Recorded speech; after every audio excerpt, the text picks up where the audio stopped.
Earth Store Bodhisattva Sutra, Contemplating the Karmic Conditions of Beings, Part 2 of 6, on Between Master and Disciples, given in English on August 9th, 2015 in France.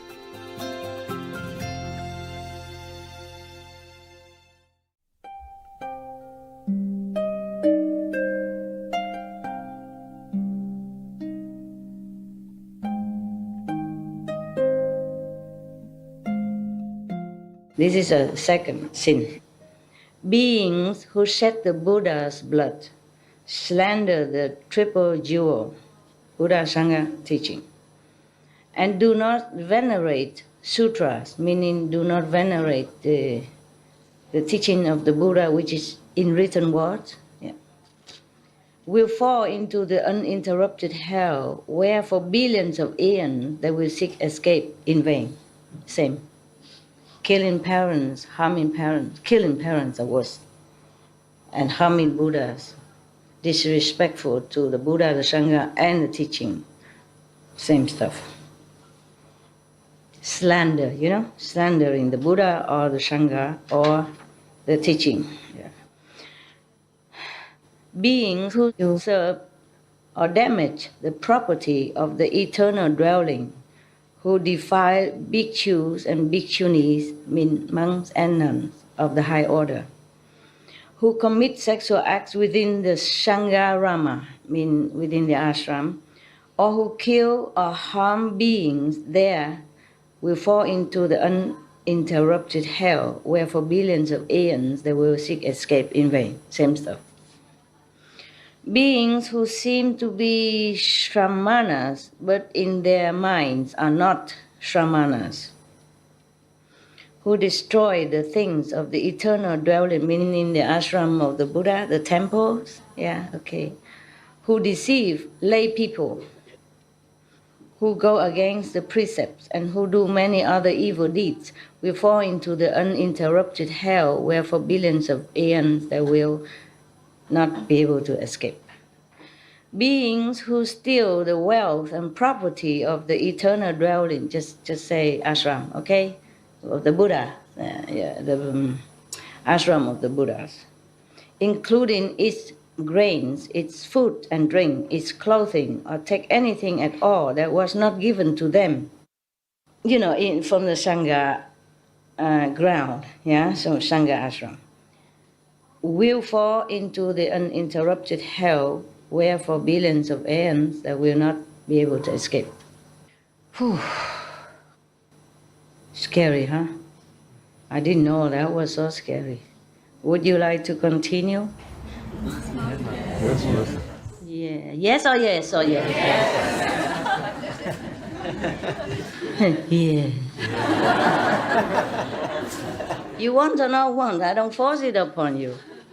Yes or no? You really want it? Yes, Master. Okay. Don't blame me if it gets scarier. If you steal something from someone else, then you won't fall to hell like this. You understand? But it depends on what you steal also, yeah? If you steal and make people hungry and die of starvation because of no money left, then maybe you could go into this hell, but maybe you can escape or lesser hell, yeah? But if you steal things from the Buddha or taking things that's not given to you from the ashram, then it's like that. Yeah, when the Buddha was alive, people can make offering to the Sangha, yeah? Be it medicine or clothing for new monks, and or to replace the old clothes for old monks, etc. If somehow anyone who steals anything from that, medicine, clothes, or anything, without asking permission, without being given, then that's a very great sin, yes? Because why? Because the Buddha and the Sangha, they're pure, they're enlightened saints, and they just don't have anything anymore. They left everything, they sacrificed everything, they deny themselves everything for the sake of all beings in the world as well as in heaven. So these beings, you must take care of them, not take things from them. So that's why. Because if you harm them, meaning you harm all beings in the world and the universe, yes? If they have no more health to take care, to continue the teaching, then of course all beings be harmed, right? The blessing be gone if they die, yeah? And of course, other Buddha will come, but who knows? Maybe the karma is so great on this planet, other Buddha will not come for many other eons of time. In the nature, it's like this. For example, a pack of wolf, even wolf, the leader of the wolf pack eats first, and eats well first, and then the rest for the whole pack. Not because the leader is greedy or the whole pack is stupid. It's just that the leader has to be strong and well in order to lead the pack for their safety, their well-being, to take care of. He, the leader, must always be vigilant and take care of the whole pack. Therefore, he has to be strong, well-fed, ready for action. Capisco? Yes. All right, very good. But in South Africa, I just learned yesterday from your sister, because I invited her to my hut, and I gave her something to eat. She said, normally I give her, I do things, I pack, I do something and give it to her, a sandwich or peel fruit and that. She said, Master, it's okay you do that? I said, why not? I take care of my worker. She said, I should do it for you. I said, are you my boss? She said, on the contrary, the employee should take care. No, because I asked her to check something on internet for me about the land, so I jokingly say, I'm your boss. I have to take care of my employee, worker. So they say, it should be the opposite. I say, not here. If you're not my boss, I take care. And then I give her a chair to sit, and then, because I have to wash my hand, and the bucket under the sink is already full. I disconnect the pipe from the sink, the water will go to the waste channel. I disconnect it. So if I wash my face, I wash my hand, it goes into a bucket that I put underneath. It's almost full. So I carry it into the toilet area. Later I use it to flush, okay? And she said, Master, let me take care of that. Let me do it. I said, no, you sit there. You're my guest. You sit. You don't work here. And then I done it, and then I come back and put the empty bucket so I can wash my hand. So water go in. And after we both sit and say, it's weird, Master, it's weird. I said, what is weird? She said, it's weird to see you carrying things around while I'm sitting here eating. I said, what's weird about that? It's my work, it's my life. I do this all the time. Only when I cannot, it's too heavy, then I ask the attendant to help. She said, no, in Africa, we don't do this. The elderly don't work like this. If we are around, we help. So it's really a very good education. In India also similar. Even in Philippines similar. And many people look down upon this country thinking, oh, Africa, jungle, tribal stuff, developing world. No, they are really, really educated in important matters. Not in PhD, not in, whatever you call education in this world. Education in this world is very good, but the main point always emphasize that you have to learn well, so get a good job, and then you have a good wife, a good husband, or good money, and buy a house, or buy a good car, and blah, blah, blah, blah. Rarely anybody say you must learn well so that you can serve the world in more capacity. And people forget to educate children in proper manner, to respect elderly, take care of the parents. Now the parents just a little bit old and then throw them in the old home. Visit once a month or maybe once every Christmas. And blah, blah, blah, blah. Talking about goodness and all that. This is not right. This is not right. Yeah, our world is not all correct. Yeah? So if you go to Philippines, you must remember. I saw Philippine children, whenever they come home from somewhere, they go and touch the feet of the elderly. Yeah, like, I'm home. I pay homage to you. Their parents or things like that. And if they go, they very respectfully say goodbye. And the Philippines, everybody thinks they send their people outside to work for labor and all that. Well, what can they do in their country? Don't have enough jobs. But to go out to work as a laborer or as housekeeper, using your hand to earn an honest living is not a shame. They're not going out to steal, they're not going out to kill, they're not going out to cheat people. They go out to work, to bring money home. Anywhere work is the same. What's the difference if you work in Philippines, this kind of country? So you go home, think about this. Treat the elderly or whoever needs you. Treat your parents respectfully.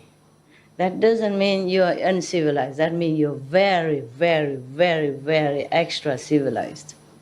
If a human being doesn't know the basic courtesy to the persons, the first person they ever knew on this planet, the first friends they ever saw on this planet is their parents. The first persons ever nourished them, ever sacrificed for them, wake up all night to feed them, go to work all day to bring food on the table, then this human being is not worth it to call human. And no wonder if they don't treat the parents well, they should go somewhere else. As the Bodhisattva says, they should go to hell.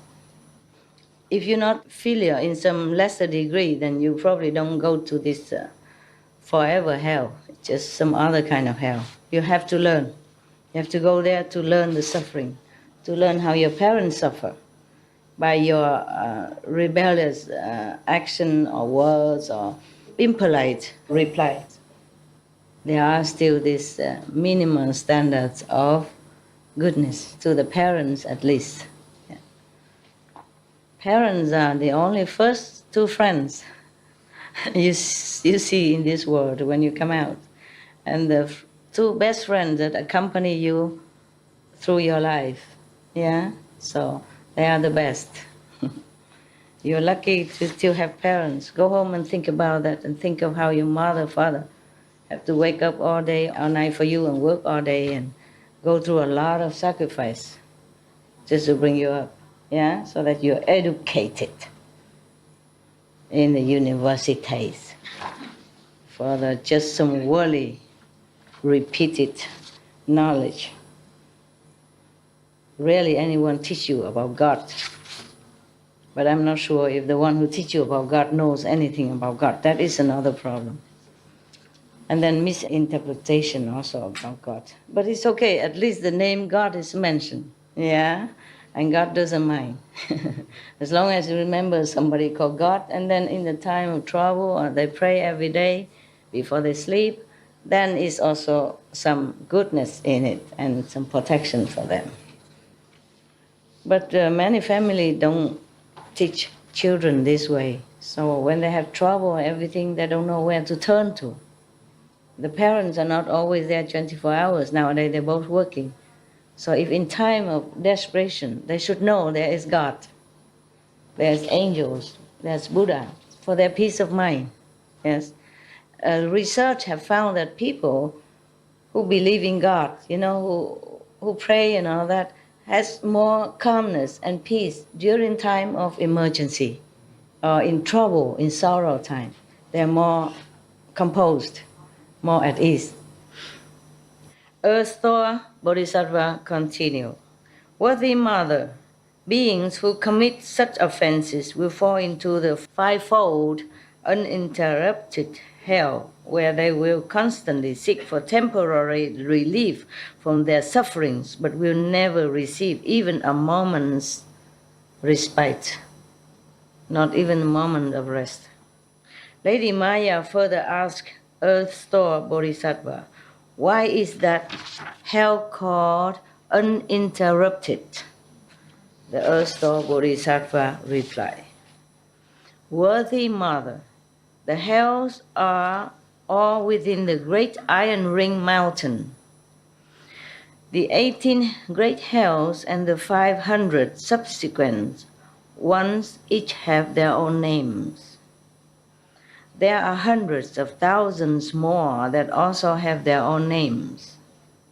The uninterrupted hell is found within a city of hells that encompasses more than 80,000 square miles.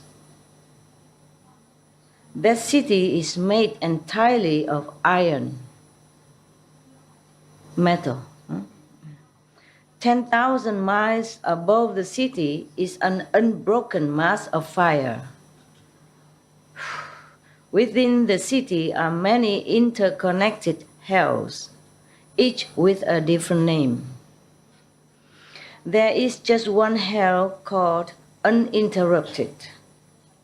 The wall of that hell is 1,000 miles high. Can you imagine? And we think the Everest is high already. Totally made of iron and covered with a fire burning downward that is joined by a fire burning upward. Nowhere you can go. Incredible. Please rethink about how we react in this world. I read some of this before I went to the Himalaya also. I have one at home before. But I don't remember all this, okay? Yes. For example, if I read about hell, I just say, okay, all of this about hell, so I read the next page and etc. And then I didn't have always much time. At night, when I have time, I read all this. I read other sutra, the Lotus, the Medicine, the Amitabha, and this one. But don't always remember all of the detail. Yeah. So it's good for me to reread that again also. It's very interesting for me.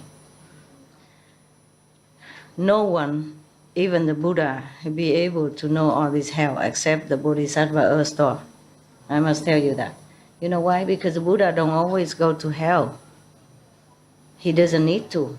He will ask someone else go for him. Or even if he go, he don't know all the detail. He don't go all over the hell because he has all the work to do on earth and heaven. So Bodhisattva earth store, he or she specialize in saving beings from hell. Whoever have just a little tiny grain of merit left, he would try to find excuse to rescue that being. Imagine he just went to hell once to look for his mother, just because he has just a power to contemplate on that Buddha name for one day, one night first. And then we go there. Of course, he's still thinking of that Buddha. Therefore, just that merit saved all the beings from hell that time. No matter how many beings go into whatever hell, it's never full. It's not like a prison, say, okay, we have no more space. No matter how. Just like heaven, no matter how many people go into one level of heaven, it's never filled. Jesus said, in my Father's house there are many mansions, but not just many mansions, limitless mansions. So don't worry that the Master initiates so many beings. How can they all go to heaven? You all go to heaven. Thank you, Master. Welcome. Welcome.